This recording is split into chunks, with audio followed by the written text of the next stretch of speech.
Polisi kan pelayan masyarakat. Tadi saya baru naik, ya tolong nih komandannya siapa nih? Saya baru naik, saya begini, tapi nggak ada yang jawab. Apa pengen perang?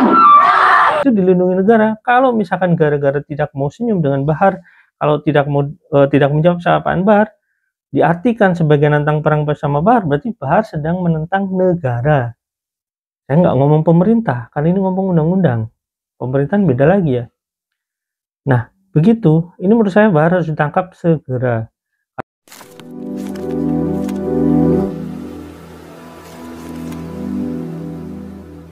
Assalamualaikum warahmatullahi wabarakatuh. Welcome to my channel TTD. Ya, kita pakai on mic ya. Ini menurut saya ini cukup arogan dan ya perlu kita reaction. Walaupun ini sebenarnya orang ini lucunya kebangetan ya bagi orang-orang yang belajar tentang hukum, belajar tentang ya ketatanegaraan, dan mungkin orang seperti Bahar ini seharusnya memang ditertawai, tapi karena ini membahayakan dan ini melampaui batasan-batasan yang dilakukan oleh orang ini perlu ditanggapi serius ya, khususnya untuk ya hukum di Indonesia gitu ya. Nah, demo 214 ya, ini soal Gus Buat ya. Saya nggak akan berpihak soal omongan Gus Buat karena itu omongan ya tetap omongan. Nah, tapi omongan Gus Buat itu satu berbanding mungkin puluhan atau ratusan ucapan kasar yang dilakukan oleh oknum-oknum para kebab ya. Nah, saya sebut kebab karena banyak yang ngembul itu ya. Nah, kita akan mereaction sebuah video yang dilontarkan oleh ini mungkin orang Bahar ya, dan ini dilontarkan omongannya dilontarkan oleh Bahar langsung. Kita akan reaction kelakuan Bahar. Nah, kita lihat dulu. Saya nggak usah banyak-banyak, Pak. Nggak usah banyak-banyak. Yang hadir di sini, siap datang ke Jogja. Siap datang ke Jogja. Kalau Mabes Polri bukan tutup mata, tutup telinga, tak mengambil tindakan, siap datang ke Jogja. Siap datang ke Jogja. Siap seret suap PKI. Siap pakai hukum rimba. Siap pakai hukum adat. Sampaikan sekali lagi, Mabes Polri, jangan tindakan, jangan salahkan. Kami umat Islam, kami pribumi Indonesia, belum ini berapa-apa. Saya akan komandokan seluruh masyarakat Indonesia untuk melakukan demo besar-besaran Indonesia. Oke, pertama tentang konsep hukum rimba. Ya, yang dimaksud hukum rimba sama Bahar apa sih? Hukum yang ada di hutan gitu ya, atau singa makan kambing, atau singa makan apa gitu, atau beruang makan ikan, atau apa hukum rimba yang dimaksud Bahar ini. Bahar ini nggak paham hukum rimba atau bagaimana. Kalau hukum rimba yang dimaksud seperti itu, ya sana pergi ke hutan. Tapi kalau hukum rimba yang dimaksud bahwasanya dia ingin beraksi sendiri gitu ya, atas nama, dalam tanda kutip, atas nama klan dia gitu, ya itu sama saja menentang negara, sama saja menganggap negara itu tidak ada. Ya pokoknya orang ini ngaco bin ngawur gitu ya, dan ini berbahaya sih menurut saya ke stabilitas politik negara, terus stabilitas keamanan negara juga, dan mengganggu ketenangan warga. Dan kemudian soal bicara pribumi, dia ngomong pribumi gitu ya, ya saya bukan pribumi, saya ini bangsa Nusantara gitu ya, ya bangsa Indonesia. Kalau misalkan Bahar nyebut pribumi, aneh lagi, karena orang-orang seperti mereka itu selalu mengklaim tarim orang Yaman, walaupun perlu teman ketahui bahasanya Hadramut Tarim dulu itu bukan Yaman gitu ya. Hadramut. Makanya ya Rasulullah tidak pernah menyebut Hadramut itu sebagai Yaman gitu. Jadi teman-teman harus paham yang mana disebut Yaman, yang mana disebut Hadramut. Ya belakangan ketika Republik Yaman bersatu antara Yaman Selatan dengan Yaman Utara baru disebut Yaman gitu ya. Tapi dulunya Hadramut dari semenjak zaman dahulu kala gitu, dari semenjak ya mungkin Nabi Ibrahim dan keturunannya gitu ya. Itu adalah Hadramut. Nah, begitu. Jadi kalau misalkan Bahar nyebut pribumi, ini jangan-jangan gitu ya, Bahar ini ya apa ya, memanfaatkan gitu isu-isu ya seolah-olah bahasanya pribumi sedang tersakiti kayak gitu. Nah, terus sekarang gini, kita pikir Gus Buat itu siapa? Gus Buat ini bangsa Indonesia, bangsa Nusantara gitu ya. Yang disebut pribumi Bahar ini sama siapa? Kalau dia tidak mematuhi hukum yang ada di Indonesia, itu namanya teroris teman-teman, karena meneror gitu ya, karena mengganggu hukum-hukum di Indonesia ya. Jadi teroris itu bukan sekedar yang pakai senjata kayak gitu, enggak. Kalau dia meneror institusi negara, menghakimi institusi negara dengan sekehendak dia, itu bisa dikatakan teroris. Apalagi mengganggu ya ketertiban umum gitu ya, teror. Ya teman-teman, kita lanjut lagi ya. Khususnya yang berada di Indonesia Timur. Bapak tahu kan bagaimana ada Indonesia Timur? Kalau lagi demo bagaimana kan? Kami selama ini diam, saudara-saudara. Jadi jangan mau pecah belah lah. Mau Indonesia Timur, mau Jawa, mau Sunda, ya, mau Medan, mau Aceh, mau Sumatera, mau Padang. Kita semua satu saudara. Indonesia Timur itu baik-baik. Temannya saya itu bahkan dari Papua ada. Sekarang jadi anggota dewan di salah satu kota ya di Jawa Barat. Itu teman saya kuliah. Angkatan, beda satu angkatan gitu ya dengan saya. Lebih tua dia ya. Tapi umurnya sekitar ya selisih 3 tahun dari saya lebih tua. Karena ya mungkin perjalanannya sangat panjang gitu sampai bisa kuliah. Nah teman-teman, kalau misalkan nyebut jangan memecah belah, Baharlah yang memecah belah. Kenapa? Karena dia menyebut suku-suku itu. Jangan memecah belah. Ya dari dulu dia itu selalu memprovokasi. Ngomongnya, nyebutnya ceramah, padahal itu provokasi di atas panggung. Kadang-kadang bawa-bawa senjata, itu provokasi. Dia yang memecah belah. Bukan lagi memecah belah umat Islam, dia memecah belah bangsa Nusantara yang mengatasnamakan pribumi, katanya dia seperti itu. Padahal ya keluarganya itu nggak pernah ngaku pribumi kayak gitu. Mereka ngakunya ya dari Tarim gitu. Bahkan Indonesia adalah ya milik Aulia Tarim gitu ya. Ya itulah perilakunya. Kita lihat. Pemecah belah kayak begini, saya tanya, harus ditangkap, penjarakan atau dibiarkan? Find the most popular international flights on trip.com.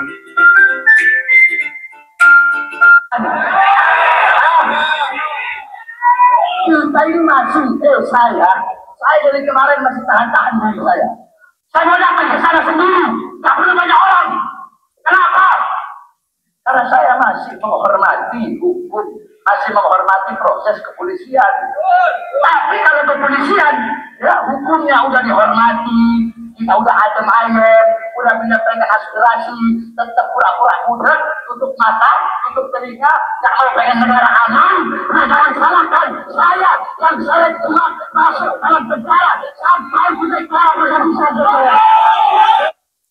Katanya Barmu datang sendiri, ya sana datang sendiri itu lebih baik daripada memprovokasi massa. Ya, tadi katanya mau membawa ya orang-orang pribumi kayak gitu, itu memprovokasi. Ini ngomongnya kebalik-baliknya, datang aja ke buat leret ngomong, kamu sini saya borgol bawa ke penjara kayak gitu. Itu kalau dia punya wewenang.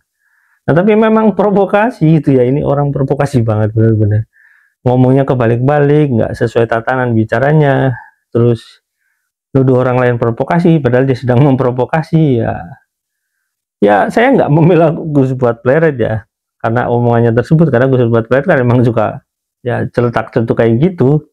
Dan tapi Gus Buat Pleret itu kan gentle ya dihadapi pun gitu sepertinya ya, bahkan pernah bilang ya silakan diskusi tabayun mau di mana gitu ya dengan bahasa yang baik. Ya, udah bagus sebenarnya, tapi mereka memang ya nggak mau kayak gitu ya. Kita lanjut dulu.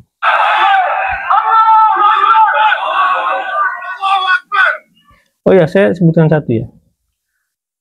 Orang-orang Alawiyin, orang Syiah, orang-orang ya apa ya, yang sering disebut ISIS kayak gitu, mereka kalau mau mengeksekusi orang, Sunni atau orang-orang yang bertentangan dengan dia, yang bukan Sunni atau misalkan dia itu agama lain, mereka pakai Allahu Akbar. Jadi jangan karena orang ini pakai Allahu Akbar kita mengidentifikasi mereka orang Islam. Enggak. Orang Islam nggak seperti itu. Orang Islam tidak mengumandangkan perang dengan kata Allahu Akbar kalau itu bukan perang sabilillah. Artinya kalau itu bukan karena terdesak, bukan karena dipaksa untuk menyerah, bukan karena dipaksa untuk ya dipenjara, bukan karena dipaksa akan dibunuh, ya mereka nggak akan berperang. Rasulullah pun nggak akan berperang kalau tidak terpaksa. Itu ya. Kita lanjut teman-teman. Jadi